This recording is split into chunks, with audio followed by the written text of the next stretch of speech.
ଶୀତୁଆ ପାଗରେ ସନ୍ଧ୍ୟାବେଳେ ଚା ସହିତ ହଉ କି ଏମିତିରେ ସ୍ନାକ୍ସରେ ହଉ ତ ଦେଖିବେ ଏଇଭଳି ଚଟପଟା କିଛି ଗରମ ଗରମ ଖାଇବାକୁ ମିଳିଯାଏ ତାହେଲେ ମଜା କିଛି ଅଲଗା। ଭାତ ସହିତ ରୁଟି ସହିତ ଏମିତିରେ ସ୍ନାକ୍ସରେ ବି ପୁରା ଜମିବ। ବହୁତ ସ୍ୱାଦିଷ୍ଟ ଲାଗିବ ଏଇ ରେସିପିଟି। ଆପଣମାନେ ଯେତେ ବି ରେସିପି ବନେଇଥିବେ ଏଇ ରେସିପି ଆଗରେ ସବୁ ଫିକା ଲାଗିବ।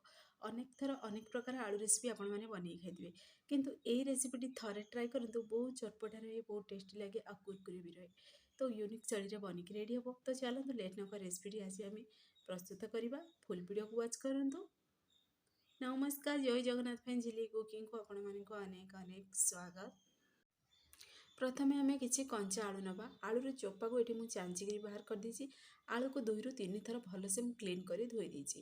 ଆଉ ଗୋଟେ ବାଉଲରେ ଅଳ୍ପ ଟିକେ ପାଣି ନେଇକି ସେଥିରେ ଆଳୁକୁ ଏଡ଼୍ କରିଦେଇଛି, ଯେହେତୁ ଯେମିତିକି ଆଳୁଟା ଆମର କଳା ପଡ଼ିବନି। ଆଉ ଏବେ ଚାଲନ୍ତୁ ଆମେ ଆଳୁକୁ ଏବେ କଟିଂ କରିବା। ତ ଆଜି ଆମେ କଞ୍ଚା ଆଳୁରେ ପ୍ରସ୍ତୁତ କରିବା ବହୁତ ସ୍ୱାଦିଷ୍ଟ ଗୋଟେ ରେସିପି। ଆପଣମାନେ ଫୁଲ୍ ଭିଡ଼ିଓକୁ ୱାଚ୍ କରନ୍ତୁ। ପ୍ରଥମେ କ'ଣ କରିବା ନା ଆମେ ଆଳୁକୁ କଟିଂ କରିବା। ତ ଦେଖନ୍ତୁ ଏଠି ମୁଁ ଆଳୁକୁ ଏଠି ଟିକେ ବଡ଼ ସାଇଜ୍ରେ କଟିଂ କରିଛି। ତ ଏକାପରି ହିଁ ସବୁତକ ସେମ୍ ସାଇଜ୍ ଯେମିତି ଆସିବ ସେ ଅନୁସାରେ ଆମେ କଟିଂ କରିବା। ତ ଆପଣମାନଙ୍କ ମନ ପସନ୍ଦ ଅନୁସାରେ ଆପଣମାନେ ଛୋଟ ବଡ଼ ଏଠି ସାଇଜ୍ରେ କଟିଂ କରିପାରିବେ। ତ ଦେଖନ୍ତୁ ଗୋଟେ ଆଳୁକୁ ଯେମିତି 4 ଖଣ୍ଡ ହେବ। ତ ଏଠି ମୁଁ ଅଧିକା ବଡ଼ ସାଇଜ୍ ଆଳୁ ନେଇନି କି ଅଧିକା ଛୋଟ ସାଇଜ୍ ଆଳୁ ନେଇନି। ଏଠି ମୁଁ ମିଡ଼ିୟମ୍ ସାଇଜ୍ର ଆଳୁ ନେଇଛି। 4ରୁ 5 ପିସ୍ ଆଳୁ ଏଠି ମୁଁ ନେଇଛି। ତ ସବୁତକ ଆମେ ସେମ୍ ପ୍ରୋସେସ୍ରେ ଆଳୁକୁ କଟିଂ କରିଦେବା। କଟିଂ କରିସାରିବା ପରେ ପୁଣି ଥରେ ସେଇ ବାଉଲରେ ହିଁ ଏଡ଼୍ କରିଦେବା। ଯେହେତୁ ସେଥିରେ ପାଣି ଅଛି, ଆଳୁକୁ ଆମେ 2ରୁ 3 ଥର ପୁଣି ଥରେ ଭଲସେ କ୍ଲିନ୍ କରି ଆମେ ଧୋଇଦେବା। ତ ଦେଖନ୍ତୁ ପୁଣି ଥରେ ମୁଁ 2ରୁ 3 ଥର ଆଳୁକୁ ଏଠି ଧୋଇ ସାରିଲି। ତ ଏବେ କ'ଣ କରିବା ନା ଆମେ ଗୋଟେ କରେଇ ନେବା। କରେଇରେ ଆମେ ପାଣି ଅଳ୍ପ ଟିକେ ନେବା। ଯେତିକି ଆଳୁ ଆପଣମାନେ ନେବେ ସେ ଅନୁସାରେ କରେଇରେ ପାଣି ନେବେ। ପ୍ରଥମେ ଆମେ ସେଥିରେ ଆଳୁକୁ ଏଡ଼୍ କରିଦେବା। ଆଳୁକୁ ଏଡ଼୍ କରିସାରିବା ପରେ ଯେମିତିକି ପାଞ୍ଚିଆ ସ୍ୱାଦ ଆଳୁରେ ଆସିବନି, ଖାଇବାକୁ ଯେମିତି ସ୍ୱାଦିଷ୍ଟ ଲାଗିବ, ସେଇଥିପାଇଁ ଆମେ ଅଳ୍ପ ଟିକେ ସ୍ୱାଦ ଅନୁସାରେ ଦେଇଦେବା ଲୁଣ। ଯେତିକି ଆଳୁ ନେଇଥିବେ ସେ ଅନୁସାରେ ସେଥିରେ ଲୁଣକୁ ଏଡ଼୍ କରିଦେବେ। ଲୁଣକୁ ଏଡ଼୍ କରି ଆମେ ଆଳୁକୁ ପ୍ରଥମେ ଟିକେ ସିଝେଇ ଦେବା, ଯେମିତି ଆଳୁଟା ଆମର 70% ଏଠି ସିଝିଯିବ। ତ ଅଧିକା ସିଝେଇବେନି। ଯଦି ଅଧିକା ସିଝେଇବେ ଦେଖିବେ ଆଗକୁ ଯେହେତୁ ଆମେ ବନେଇବା ତ ଯେମିତି ଆଳୁଟା ପୁରା ମେସ୍ ଯେମିତି ନ ହେବ। ଦେଖନ୍ତୁ ଆପଣମାନଙ୍କୁ ଖଣ୍ଡ କରିବି ଦେଖେଇ ଦେଉଛି। ତ ଯେହେତୁ ବହୁତ ଗରମ ଅଛି, ଦେଖନ୍ତୁ ଏଠି ପୁରା 70% ହିଁ ଆଳୁଟା ପୁରା ସିଝିଛି। ତ ଏଇଭଳି ପୁରା ସିଝି ସାରିବା ପରେ ଏବେ କ'ଣ କରିବା ନା ତାକୁ ଆମେ ପାଣିରୁ ପୁରା ଛାଣିକିରି ଗୋଟେ ଆମେ ବାଉଲକୁ ପୁଣି ଥରେ ବାହାର କରିଦେବା। ତ ଏଇଭଳି ପ୍ରୋସେସ୍ରେ ଆପଣମାନେ ଯଦି ସିଝେଇକି ବନାଉଛନ୍ତି ତାହେଲେ ବହୁତ କ୍ରିସ୍ପି ରହିବ ଆଉ ଟେଷ୍ଟି ବି ରହିବ।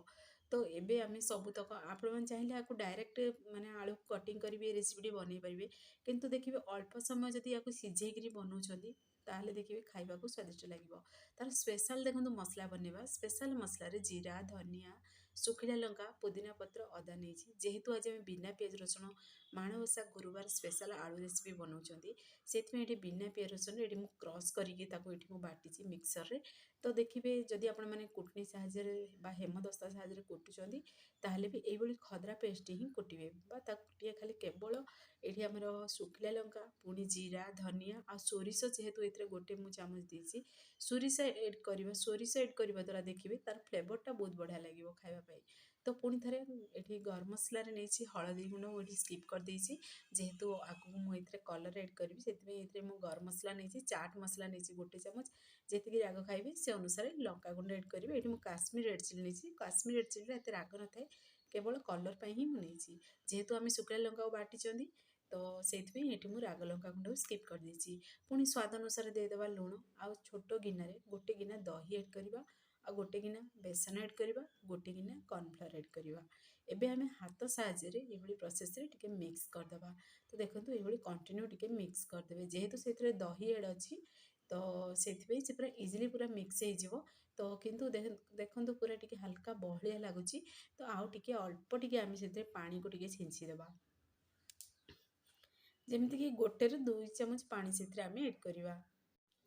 ତ ପାଣିକୁ ଏଡ଼୍ କରିସାରିବା ପରେ ପୁଣି ଥରେ ଟିକେ କଣ୍ଟିନ୍ୟୁ ଟିକେ ମିକ୍ସ କରିବା, ଯେମିତିକି ଅଧିକା ପୁରା ବହଳିଆ ବନିବନି ଆଉ ପୁରା ପତଲା ବନିବନି। ସେଇଭଳି ପ୍ରୋସେସ୍ରେ ବନେଇବା ଯେମିତିକି ଆଳୁ ଉପରେ ପୁରା କୋଟିଂଟା ଲାଗିବ। ଆଳୁଟା ଯେମିତି ଖାଇବାକୁ ବହୁତ କ୍ରିସ୍ପି ଲାଗିବ। ଦେଖନ୍ତୁ ଟିକେ ହାଲକା ବହଳିଆ ରହିଛି, କିନ୍ତୁ ଆ ଉପରେ ଦେଖନ୍ତୁ ଆଳୁ ଉପରେ ଯଦି କୋଟିଂ ଦେବେ, କିନ୍ତୁ ପତଲା କୋଟିଂଟା ଯଦି ଦେବେ ଦେଖିବେ ଆହୁରି ବଢ଼ିଆ ଟେଷ୍ଟ ଲାଗିବ। ତ ମୁଁ ଏଠି ଅଧିକା ମାନେ ବହଳିଆ ଦେଇନି କୋଟିଂଟା ଆଳୁ ଉପରେ, କି ଅଧିକା ପୁରା ପତଲା ଦେଇନି। ସେଇଭଳି ମିଡ଼ିୟମ୍ ପ୍ରୋସେସ୍ରେ ଦେଖନ୍ତୁ କୋଟିଂଟା ଦେଇଛି। ଗୋଟେ ଗୋଟେ ସେଥିରେ ଆଳୁକୁ ଏଡ଼୍ କରି ଆମେ ଏଇଭଳି ପ୍ରୋସେସ୍ରେ ଟିକେ ମିକ୍ସ କରିବା। ଦେଖନ୍ତୁ କେତେ ବଢ଼ିଆ ପୁରା କୋଟିଂ ଆଳୁ ଉପରେ ଲାଗୁଛି। तो सेम प्रोसेसରେ ସବୁତକ ଆଳୁକୁ ଆମେ ଏଇଭଳି ମସଲାରେ ଦେଖନ୍ତୁ ମସଲା ପୁଣି ଆରାରୁଟ ପୁଣି ସେଥିରେ ଆମେ ବେସନ ଏଡ଼୍ କରୁଛନ୍ତି ତାର କୋଟିଂଟା ଦେଇଦେବା।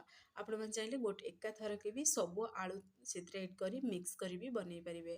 ତ ଆପଣମାନଙ୍କ ମନ ପସନ୍ଦ ଅନୁସାରେ ଆପଣମାନେ ଏଠି ଆଳୁ ଉପରେ କୋଟିଂ ଦେବେ। ପ୍ରଥମେ ଥର ଆପଣମାନଙ୍କୁ ମୁଁ ଦେଖେଇଦେବି କେମିତି କ'ଣ ଛାଣିକିରି ବା କେମିତି କ'ଣ ଦେଖାଯାଉଛି ମସଲାର କୋଟିଂଟା କେମିତି ଲାଗିଛି। ଆଉ ଗୋଟେ ସେକେଣ୍ଡ ଷ୍ଟେପ୍ ଯେତେବେଳେ ବନେଇବି ସେତେବେଳେ ବି ଆଗକୁ ଦେଖେଇବି ଆପଣମାନଙ୍କୁ। ତ ଦେଖନ୍ତୁ ଏଭଳି ପ୍ରୋସେସ୍ରେ ମୁଁ ସବୁତକ ଟିକେ ମିକ୍ସ କରିଦେଲି। ଯେହେତୁ ଆଜି ମୁଁ ବିନା ପିଆଜ ରସୁଣ ବନାଉଛି ତ ସେଇଥିପାଇଁ ଏଥିରେ ମୁଁ ଅଦା ରସୁଣ ପିଆଜ ବଟା ସ୍କିପ୍ କରିଛି। ଆପଣମାନେ ଯଦି ଏମିତିରେ ବନାଉଛନ୍ତି ତାହେଲେ ଅଦା ରସୁଣ ପୁଣି ପିଆଜର ପେଷ୍ଟ ଆପଣମାନେ ଏଥିରେ ଏଡ଼୍ କରିବେ ତ ଆହୁରି ବଢ଼ିଆ ଦେଖିବେ, ସ୍ୱାଦକୁ ବଢ଼େଇ ଦେବ। କିନ୍ତୁ ଏମିତିରେ ବି ବହୁତ ବଢ଼ିଆ ଲାଗୁଥିଲା ଏ ରେସିପିଟି। ତ ଥରେ ମୁଁ ଟ୍ରାଏ କରିଥିଲି, ମୋତେ ଟେଷ୍ଟ ଲାଗିଲା, ତ ମୁଁ ଭାବିଲି ଆପଣମାନଙ୍କୁ ଏଇ ରେସିପିଟି ମୁଁ ସେୟାର କରିବି। ବହୁତ କ୍ରିସ୍ପି ବି ଥିଲା। ତ ଏମିତିରେ ଛୁଆଠୁ ବଡ଼ ସମସ୍ତେ ପସନ୍ଦ କରିବେ ଏ ରେସିପିଟି। ତ ଆପଣମାନେ ଥରେ ମାତ୍ର ଟ୍ରାଏ କରନ୍ତୁ, ଦେଖିବେ। ତାପରେ କ'ଣ କରିବେ ନା ଗୋଟେ ଆମେ ପେନ୍ ନେବା, ସେଇଥିରେ ଆମେ ଏଡ଼୍ କରିଦେବା ରିଫାଇନ୍ ତେଲ। ତେଲ ଟିକେ ଗରମ ହେଇସାରିବା ପରେ ଆମେ ସେଇଥିରେ ଗୋଟେ ଗୋଟେ ଆଳୁ ପିସ୍କୁ ଆମେ ଏଡ଼୍ କରିବା। ଏଡ଼୍ କରିକି ଆମେ ଟିକେ ଫ୍ରାଏ ହେବାକୁ ଦେବା। ତ ଦେଖନ୍ତୁ ଏଇଭଳି ପ୍ରୋସେସ୍ରେ ଗୋଟେ ଗୋଟେ ପିସ୍ ସେଥିରେ ଆଳୁ ପିସ୍କୁ ଏଡ଼୍ କରିବେ। ଆଉ ଦେଖନ୍ତୁ ସେଇଥିରେ ଆମେ ଯେମିତି ଆମେ ମସଲାର କୋଟିଂଟା ଦେଇଥିଲେ ସେଇଭଳି ପ୍ରୋସେସ୍ରେ ହିଁ ପୁରା ପରଫେକ୍ଟଲି ପୁରା କୋଟିଂ ଲାଗିଛି। ଆଉ ଆମେ ତେଲରେ ଏଡ଼୍ କରିବା ମାତ୍ରେ ସେ ବିଲକୁଲ ବି ମାନେ ଯେମିତି ଏମିତି ହୁଏ ନା, ବେଳେବେଳେ ଦେଖିବା ଯଦି ଯେକୌଣସି ବି ରେସିପିରେ ବା ଆଳୁରେ ଯଦି କୋଟିଂ ଦେଇଥିବେ ଗୋଟେ ସାଇଡ଼୍ ଲାଗୁଥିବ ଆଉ ଗୋଟେ ସାଇଡ଼୍ ମସଲାଟା ଲାଗୁନଥିବ, ସେଇଭଳି ବିଲକୁଲ ବି ନାହିଁ। ଦେଖନ୍ତୁ ପୁରା ସେମ୍ ପ୍ରୋସେସ୍ରେ ସେମ୍ କଲର୍ ବି ଆସିଛି। ଆଉ ଟିକେ ମୁଁ ଏଇଠି ଅଧିକା ବ୍ରାଉନ୍ କଲର୍ କଲି, ପ୍ରଥମ ଷ୍ଟେପ୍ଟା ଆପଣମାନଙ୍କୁ ଦେଖାଉଛି। ଆଉ ପୁଣି ଦେଖନ୍ତୁ ଟିକେ ବହଳିଆ ମୁଁ ଏଥିରେ କୋଟିଂ ଢାଇଛି, ମାନେ ଆମେ ମିଡ଼ିୟମ୍ ବହଳିଆ କରିଥିଲେ କୋଟିଂଟା ଆଳୁ ଉପରେ, କିନ୍ତୁ ଫିର୍ ବି ହାଲକା ଦେଖନ୍ତୁ ଟିକେ ଅଧିକା କ୍ରିସ୍ପି ବି ହେଇଛି, ଅଧିକା ବହଳିଆ ବି ବନେଇଛି। ଆଗକୁ ଆପଣମାନଙ୍କୁ ଆଉ ଗୋଟେ ଷ୍ଟେପ୍ ଯେତେବେଳେ ମୁଁ ବନେଇବି ଆପଣମାନଙ୍କୁ ମୁଁ ସେୟାର କରିବି। ତ ଦେଖନ୍ତୁ ଏଇଭଳିଆ ପ୍ରୋସେସ୍ରେ ଆମେ ଓଲଟ ପାଲଟ କରି ଫ୍ରାଏ କରିଦେବା। ତାପରେ ଗୋଟେ ଷ୍ଟେନର୍ ନେବା, ଷ୍ଟେନର୍ରେ ଏଡ଼୍ କରିବା ଦ୍ୱାରା କ'ଣ ହେବ ନା ଏକ୍ସଟ୍ରା ତେଲ ଗୁଡ଼ାକ ବାହାରିଯିବ। ଆଉ ଆକୁ ଆପଣମାନେ ଇଜିଲି ଖାଇପାରିବେ। ଆଉ ତେଲ ବିଲକୁଲ ବି ଲାଗେନି, ବହୁତ ବଢ଼ିଆ ଲାଗେ ଏ ରେସିପିଟି। ତ ଏବେ ଦେଖନ୍ତୁ ଷ୍ଟେନର୍କୁ ଆମେ ବାହାର କରିଦେବା। ବାହାର କରି ଆମକୁ କିଛି ସମୟ ଆକୁ ଟିକେ ରେଷ୍ଟ ପାଇଁ ରଖିବା। ମାନେ ଏମିତିରେ ରଖିବା ଦ୍ୱାରା କ'ଣ ହେବ ନା ତେଲଟା ବାହାରି ପଡ଼ିବ। ତାପରେ ପ୍ଲେଟ୍ରେ ରଖିଦେବା। ତ ଆମେ ବି ସେଇ ପ୍ରୋସେସ୍ରେ ସବୁତକ ବନେଇକି ଏବେ ରେଡ଼ି କରିଦେବା। ତ ଦେଖନ୍ତୁ କେତେ ସୁନ୍ଦର ବି ଦେଖାହେଉଛି, ପୁରାପୁରି ଚିକେନ୍ ପକୋଡ଼ା ଭଳି ଦେଖାହେଉଛି। ତ ବିନା ପିଆଜ ରସୁଣରେ ବନିଛି, କିନ୍ତୁ ବହୁତ ସ୍ୱାଦିଷ୍ଟ ଲାଗୁଥିଲା ଫ୍ରେଣ୍ଡସ୍। ଏମିତିରେ ମାନେ ଆକୁ ଆପଣମାନେ ଆଳୁ ପକୋଡ଼ା କହିପାରିବେ, ତ ନହେଲେ ଆଳୁ ଚିପ୍ସ ବୋଲି ବି କହିପାରିବେ। କ'ଣ କହିବେ ଆପଣମାନେ ଆକୁ ମୋତେ କମେଣ୍ଟ ବକ୍ସରେ କମେଣ୍ଟ କରନ୍ତୁ। ତ ଦେଖନ୍ତୁ ଆଉ ଗୋଟେ ଷ୍ଟେପ୍ ଯେତେବେଳେ ମୁଁ ସେଥିରେ ତେଲରେ ଏଡ଼୍ କଲି ଆପଣମାନେ ଦେଖିକି ଜାଣିପାରୁଥିବେ ତାଠୁ ଟିକେ ପତଲା କୋଟିଂ ଅଛି। ପ୍ରଥମ ଷ୍ଟେପ୍ଠୁ ସେକେଣ୍ଡ ଷ୍ଟେପ୍ଟା ଟିକେ ପତଲା କୋଟିଂ ଅଛି। ଆଉ ପୁଣି ଥରେ ଦେଖନ୍ତୁ ଗୋଟେ ସାଇଡ଼୍ ଟିକେ ଫ୍ରାଏ ହେଇସାରିବା ପରେ ପୁଣି ଥରେ ଓଲଟେଇ ଦେବା। ଯେହେତୁ ଆମର ଏଠି ଆଉ 30% ସିଝିବାକୁ ଅଛି ବାକି, ତ 30% ପୁରା ସିଝିବ। ଆମେ ମିଡ଼ିୟମ୍ ଫ୍ଲେମ୍ରେ ହିଁ ଫ୍ରାଏ କରିବା। ଗ୍ୟାସ୍ ଫ୍ଲେମ୍କୁ ଜମାରୁ ହାଇ କରିବେନି, ଯଦି ହାଇ କରିଦେବେ ଆଉ 30%ଟା ପୁରା ସିଝିବନି, ବାହାରକୁ କେବଳ କ୍ରିସ୍ପି ହେଇଯିବ। ତ ସେଥିପ୍ରତି ଟିକେ ଧ୍ୟାନ ଦେବେ। ତ ଦେଖନ୍ତୁ ଆଉ ଗୋଟେ ଷ୍ଟେପ୍ ଆପଣମାନଙ୍କୁ ବାହାର କରି ଦେଖେଇ ଦେଉଛି, ଆଉ ପାଖରୁ ବି ଦେଖାଉଛି। ହାଲକା ଆଳୁ ଦେଖାହେଉଛି, ଆଉ ପୁରାପୁରି ପତଲା କୋଟିଂ ଅଛି, ଆଉ ପୁରା କ୍ରିସ୍ପି ବି ଥିଲା ଏ ରେସିପିଟି।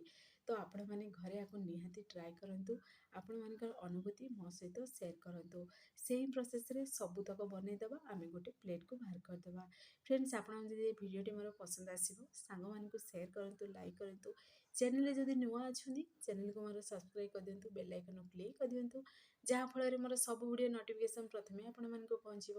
ଆଉ ଟିକେ ଚଟପଟା ଟେଷ୍ଟ ପାଇଁ ଅଳ୍ପ ଟିକେ ସେଥିରେ ଆମେ ଚାଟ୍ ମସଲାକୁ ଗ୍ରୀସ୍ କରିବା। ଆଉ ଏଠି ପୁଦିନା ପତ୍ର ପୁଣି ଲେମ୍ବୁ ପୁରାପୁରି ଅପସନାଲ୍ ଅଛି।